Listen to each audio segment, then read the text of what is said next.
Со дојава за бомба која утринава пристигна како информација на службените мејлови од штипските средни училишта, започна петочниот наставен ден. Утринава на мејл добивме дојава за поставеност на бомба во училиштето.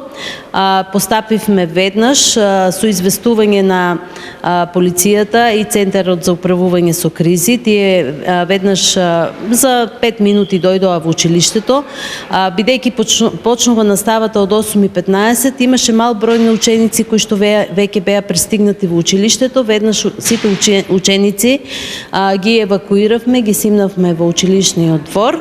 Сепак, по увидот од специјалните екипи, установено е дека дојавата е лажна. По направениот претрес од страна на екипа од полицијата, утврдија дека е лажна дојавата. Ваква дојава, исто така дознаваме дека можеби циркуларно во исто време е добиена и на спам делот од мејл адресата на електромашинскиот училишен центар Колен Ехтенин.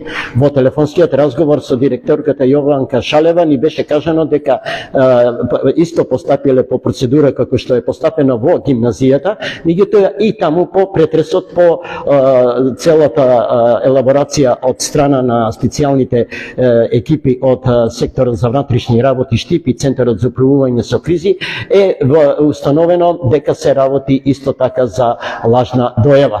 Информацијата ја надополнуваме со тоа што ваква и иста дојава добиле и Средното медицинско училиште Јане Сандански, како и Средното музичко училиште Сергеј Михајлов. Од Министерството за внатрешни работи за телевизија Стар велат дека за во текот на денот најавуваат повеќе детали, бидејќи не само Штип и Кочани се градовите каде е добиена оваа објава, но и во неколку други градови.